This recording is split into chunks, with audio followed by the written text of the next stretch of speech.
નમસ્કાર દર્શક મિત્રો, આપ નિહાળ રહ્યા છો સાઈ ગ્રુપ મીડિયા હાઉસ દ્વારા સંચાલિત નવસારી લાઈવ અને ઝટપટ ન્યૂઝ. અને જે પ્રમાણે આપ જુઓ છો એ પ્રમાણે કે હાલ નવસારી મહાનગરપાલિકાની મુખ્ય કચેરી ઉપર મોટી સંખ્યાની અંદર આદિવાસી સમાજના લોકો એકત્રિત થયા છે અને સૌ કોઈ જે ખરા એ પોતાની એક વાત, એક રજૂઆત લઈને આવ્યા છે. કારણ કે મહાનગરપાલિકા બન્યા બાદ જે ડિમોલિશનની પ્રક્રિયા હાથ ધરવામાં આવી છે અને ડિમોલિશનની પ્રક્રિયાને સંદર્ભે ઘણા લોકોને નોટિસ પાઠવવામાં આવી છે.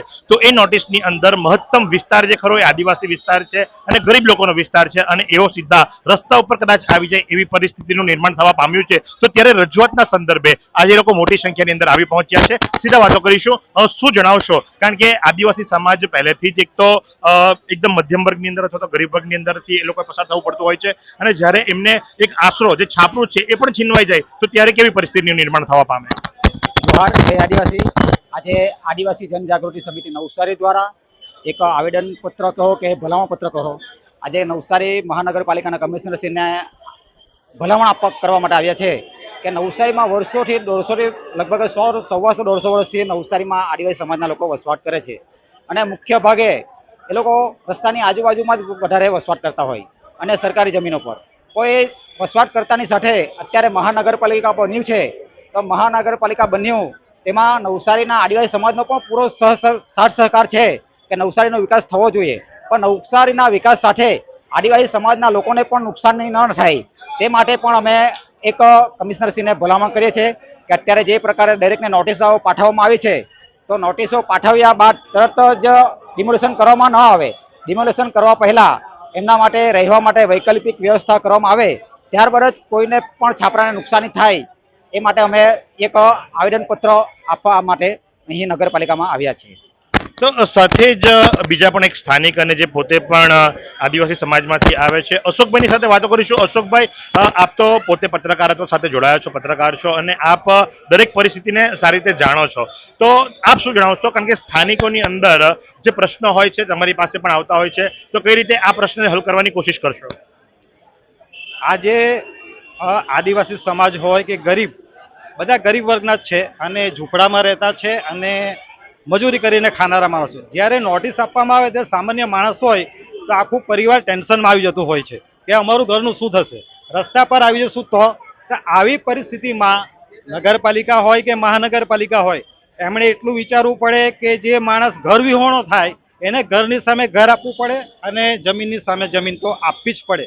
ને આટલા બધા 300-400 માણસો ઘરો છે, એ રસ્તા પર રહેવાના ભાઈ, ક્યાં રહેવાના લોકો? તો ઘરની સામે ઘર આપવાની માંગણી છે. કોઈ પણ વ્યક્તિ ઘર વિહોણો રહેવો નહીં જોઈએ અને રસ્તા પર રહેતો માણસ દેખાવો નહીં જોઈએ. ટીપી સ્કીમ છે, સ્વાભાવિક છે કે ડિમોલિશન થવાનું છે, પણ તેની સામે વર્ષોથી જે રહેતા આવેલા છે, આદિવાસી હોય, ગરીબ માણસ હોય, કોઈ પણ સમાજનો માણસ હોય, એને ઘરની સામે ઘર મળવું જોઈએ. અશોકભાઈ, આપ તો પત્રકાર છો, આપ તો સૌ નિયમ જાણો છો. વિકાસ થવો જોઈએ, ટ્રાફિક હળવો થવો જોઈએ, ટીપી સ્કીમ છે, ટીપી સ્કીમ લાગુ જ છે, આપ જાણો જ છો. તો સાથ સહકાર કઈ રીતે આપશો? વચ્ચેનો રસ્તો આમાંથી કાઢવો પડે તો એ કઈ રીતે કાઢશો? વચ્ચેનો રસ્તો એ જ છે કે આજે ગરીબ માણસો છે એમનું ઘર નીકળીએ. પહેલાં જ કહ્યું મેં કે કોઈ પણ વ્યક્તિને નોટિસ મળે તો એ ટેન્શનમાં આખું પરિવાર આવે. એ પરિવાર ખાતું પણ નહીં હોય અને જમતું પણ નહીં હોય, બાળકો પણ સ્કૂલે નહીં જતા હોય એવી પરિસ્થિતિ હોય. અમને ખબર છે ભાઈ કે એ પરિવાર પર શું વિચારતા હોય.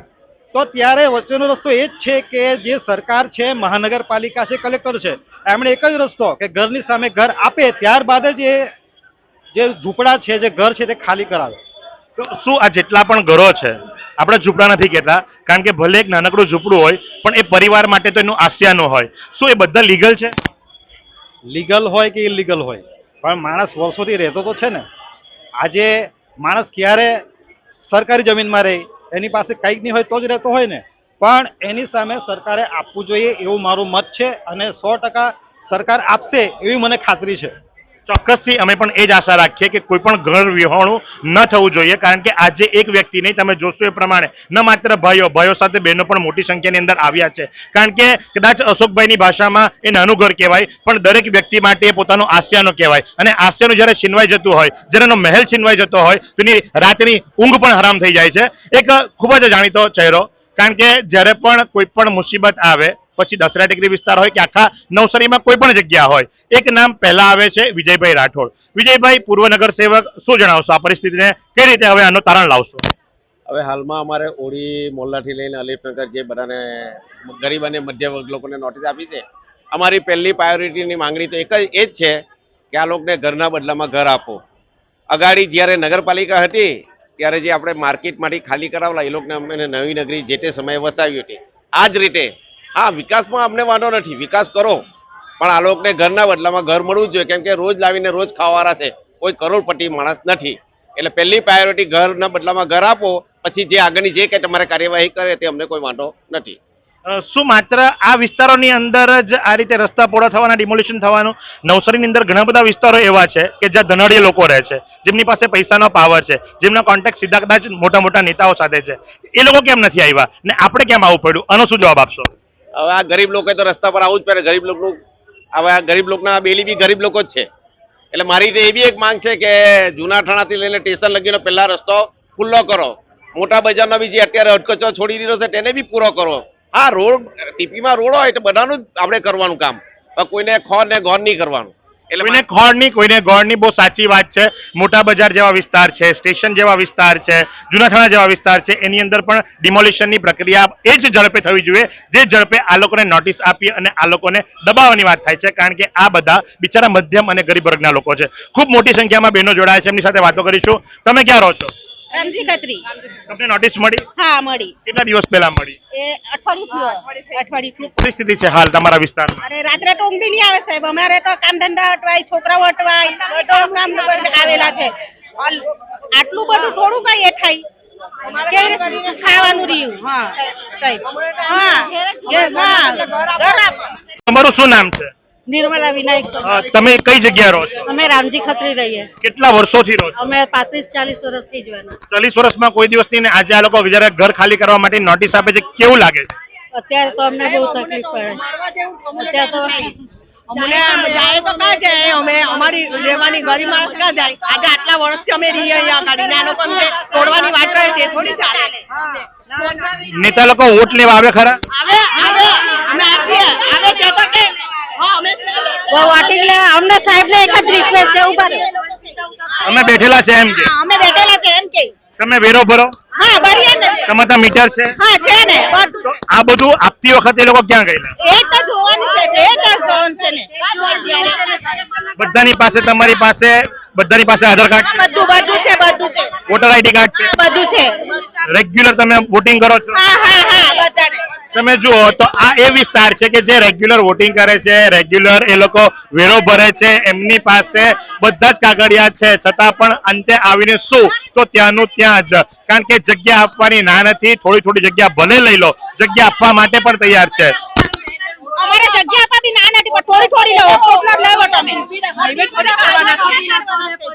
હા જેટલી નિકાત છે જેટલી તમે જગ્યા. ખાવા વગર ચાલે પણ ઘર વગર નહીં ચાલે. આ એકદમ સીધી અને સરળ વાત છે. તો જે દબાણ માટે નોટિસો અત્રેની કચેરીથી આપવામાં આવી હતી એના માટે રજૂઆત કરવા માટે લોકો આવ્યા હતા. તે સંદર્ભે જણાવવાનું કે આ સંદર્ભે પ્રક્રિયા કમિશનર સાહેબ સાથે ચર્ચામાં છે અને વ્યવસ્થિત વૈકલ્પિક યોજના અથવા તો વૈકલ્પિક સુવિધા થશે એ અકોર્ડિંગ પ્રક્રિયાગત નિર્ણય શાંતિપૂર્ણ આનું સમાધાન થાય એ રીતે આગળની કાર્યવાહી કરવામાં આવશે. ઘરના બદલે ઘરની માંગણી. નવી આવાસ યોજનાની સ્કીમ અને PMAY 2.0ની પ્રક્રિયા પણ હાલ સરકારશ્રીમાંથી નીતિગત અવસ્થામાં છે. તો તે અકોર્ડિંગ જે સર્વે અને એ કરવામાં આવે એ અકોર્ડિંગ ઘર અથવા તો કોઈ બી વ્યવસ્થા થાય એ નીતિગત નિર્ણય તરફથી લેવામાં આવશે. ઓફિસમાં 15 દિવસનો નોટિસ પ્રક્રિયાના ભાગરૂપે દબાણની સંપૂર્ણ મહાનગરપાલિકા વિસ્તારમાં જે અનિયંત્રિત બાંધકામ છે તેને અત્રેથી કચેરીથી અમને નોટિસો આપવામાં આવેલી છે. તો આજ પ્રમાણે આવા અવનવા સમાચારો માટે આપ નિહાળતા રહો નવસારી લાઈવ અને ઝટપટ ન્યૂઝ. કેમેરા પર્સન મિત ભદોરિયા, સહેલ રાજપૂતની સાથે હું મહેશ ભટ્ટ. શું તમે શરીરના સાંધાના દુખાવાથી પીડાઈ રહ્યા છો કે પછી તમે કોઈ સ્પોર્ટ્સ ઇન્જરીથી પીડાઈ રહ્યા છો? લકવાની બીમારી બાદની પીડા સહન કરી રહ્યા છો? શું તમને સ્પાઇનલ પ્રોબ્લેમ છે? તો આ તમામ દુખાવાને હવે બાય બાય કરી દો, કારણ કે માસ્ટર ડિગ્રી ધરાવતા ખૂબ જ અનુભવી ફિઝિયોથેરાપિસ્ટ ડૉક્ટર અમિત પટેલ પાસે તમે આ તમામ સમસ્યાઓનું સચોટ નિદાન કરાવી ફરીથી નોર્મલ જિંદગી જીવી શકો છો. તો સરનામું નોંધી લો. Comprehensive care centre, DD street, library પાસે, અનુરાગ સારીઝની લાઇનમાં, નવસારી.